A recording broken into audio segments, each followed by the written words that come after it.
आप सभी लोगों को मेरा नमस्कार। आशा करता हूं कि आप स्वस्थ होंगे, खुश होंगे और योग का अभ्यास अपने घर पर जरूर कर रहे होंगे। बात जब योग के अभ्यास की आती है तो सूर्य नमस्कार की भी चर्चा होती है। सूर्य नमस्कार के बारे में आप लोगों ने सुना होगा कि लोग कहते हैं कि सूर्य नमस्कार का अभ्यास अपने आप में परफेक्ट प्रैक्टिस है, कंप्लीट प्रैक्टिस है और इससे योगासन के सभी लाभ मिल जाते हैं। काफी हद तक यह बात सही भी है कि सूर्य नमस्कार का अभ्यास अगर कर लिया जाए तो पूरे शरीर का व्यायाम हो जाता है। और सूर्य नमस्कार का अभ्यास न सिर्फ शारीरिक रूप से बल्कि मानसिक और आध्यात्मिक रूप से भी हमारे शरीर को प्रभावित करता है। हम अक्सर जब अभ्यास योग का करते हैं तो सिर्फ शारीरिक स्तर पर ही सोचते हैं, और सूर्य नमस्कार का अभ्यास हमारे फिजिकल लेवल पे देखा जाए तो नर्वस सिस्टम को, सर्कुलेटरी सिस्टम को, रेस्पिरेटरी सिस्टम को, पाचन संस्थान को या फिर पूरे मस्कुलर सिस्टम को प्रभावित करता है, उसको लाभ पहुंचाता है। लेकिन मानसिक स्तर पर भी हमें मजबूत बनाता है, स्थिर बनाता है, हमारे निर्णय लेने की क्षमता बढ़ती है।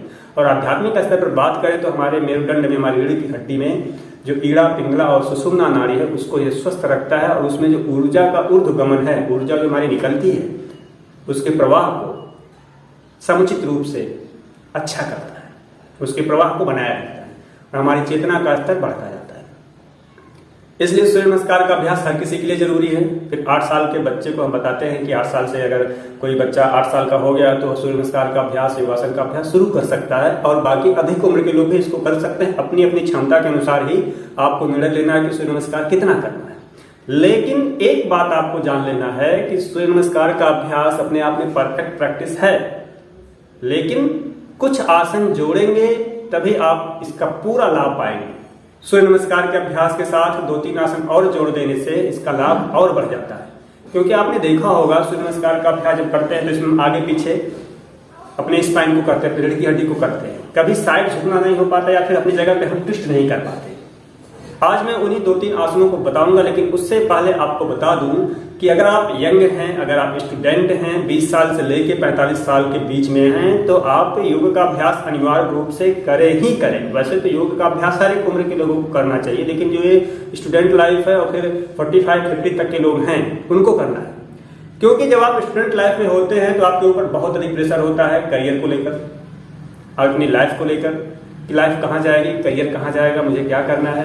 और उस मानसिक तनाव, मानसिक दबाव के बीच अपने शरीर को स्वस्थ रखना बहुत जरूरी है, क्योंकि 20 साल से लेकर 45 साल की उम्र के बीच आपका शरीर सबसे अधिक एक्टिव रहता है, आप सबसे अधिक ऊर्जा खर्च करते हैं। और इस दौरान अगर आप अपने आप को स्वस्थ रख पाए, पूरी तरह से हेल्दी रख पाए, शारीरिक रूप से भी और मानसिक रूप से भी, तो ये समझिए कि आपकी लाइफ हेल्दी रहेगी और एक अच्छी पोजीशन पे आप पहुंचेंगे। लेकिन इस दौरान अगर आपको तमाम प्रकार की बीमारियां होती रही, जैसा कि आजकल हम लोग देख रहे हैं कि बहुत कम उम्र में ही लोगों को कई प्रकार की बीमारियां होती जा रही हैं, बैक पेन, सर्वाइकल, पीठ दर्द, muscular pain, heart attack, digestive problem यानी कब्ज, एसिडिटी की समस्या तो आम हो गई है। जो यंग लोग हैं उनको भी इस तरह की समस्याएं हो रही है, उनके चेहरे पे ग्लो बिल्कुल खत्म हो रहा है, चेहरे की चमक खत्म हो रही है तमाम प्रकार के तनावों के बीच। और आजकल देख रहे हैं लोगों की नौकरियां जा रही हैं, रोजगार के कम अवसर उपलब्ध हो रहे हैं, तो ऐसे में एक्स्ट्रा प्रेशर है। इसलिए मैं कह रहा हूं कि योग का अभ्यास जरूर करें। इससे न सिर्फ आप स्वस्थ रखेंगे अपने आप को, बल्कि आपका जो मेडिकल बिल है वो भी 0 हो जाएगा, कम हो जाएगा, खत्म हो जाएगा। आपको अस्पताल में पैसे नहीं खर्च करने पड़ेंगे और आप स्वस्थ रहेंगे। तो सूर्य नमस्कार का अभ्यास करें। बाकी आप जो आसन सीखे हैं, जो मैंने आपको बताया, वो सब अभ्यास करें और सूर्य नमस्कार के अभ्यास के साथ 3 अभ्यास और जोड़ें। तो चलिए एक एक करके आपको बताते हैं कि इन आसनों का अभ्यास कैसे करते हैं। सबसे पहले बात करेंगे कि तिर्यक ताड़ासन का अभ्यास कैसे करते हैं। इसके लिए आप पहले अपनी जगह पर खड़े हो जाएंगे। अपनी जगह खड़े होने के बाद सबसे पहले पैरों में आप गैप कर लेंगे, लगभग 1.5 से 2 फीट का, और दोनों हाथ को ऊपर आप ले जाएंगे, अंगुलियों को आपस में फंसा लेंगे ऐसे, फिर हथेली को उल्टा कर देंगे और सांस बाहर निकालते हुए बाएं ओर, जो कि आगे नहीं झुकना है, सीधा 5 से 10 सेकंड रुकने के बाद धीरे धीरे सांस भरते हुए वापस आएंगे। फिर दाहिनी ओर सांस बाहर निकालते हुए, दोनों पैर सीधा है। इसमें आपके इधर खिंचाव पड़ेगा और आपकी spine left and right bend होती है। 2-3 बार इसको आप दोहरा लीजिएगा। ये आप कहोगे तिर्यक ताड़ासन। अब त्रिकोणासन कैसे करना है, इसके लिए भी आपको कम से कम 2.5 से 3 फीट का गैप कर लीजिएगा अपने पैरों में।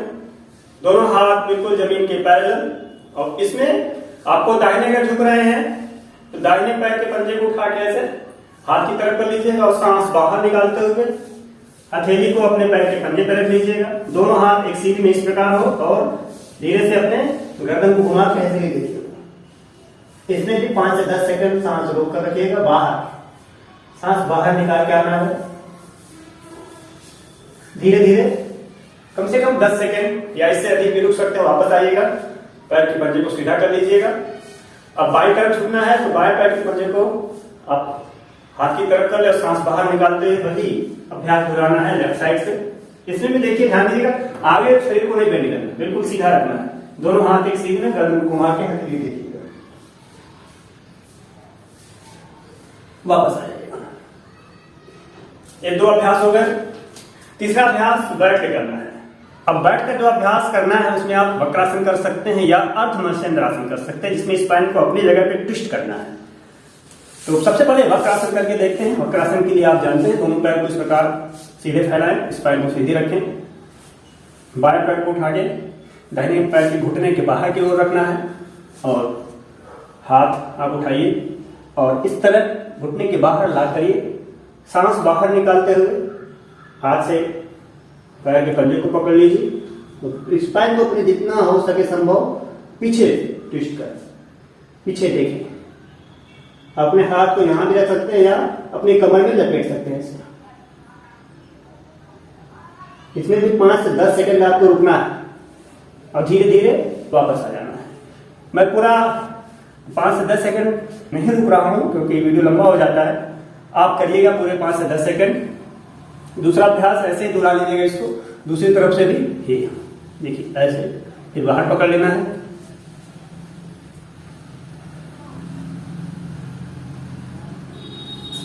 ये वक्रासन है। अर्धमत्स्येंद्रासन बस इसी का थोड़ा सा वेरिएशन है, एडवांस पोज है, आप जानते हैं, ऐसे कर लेना है। अर्धमत्स्येंद्रासन दूसरी तरफ से करना हो तो बस पैर को जब आप इधर कर लेते हैं वक्रासन में, आप पैर को सीधा रखते हैं एक पैर, और अर्धमत्स्येंद्रासन उसी पैर को पीछे अपने हिप के पास लगा देते हैं। बाकी सारा अभ्यास वही है।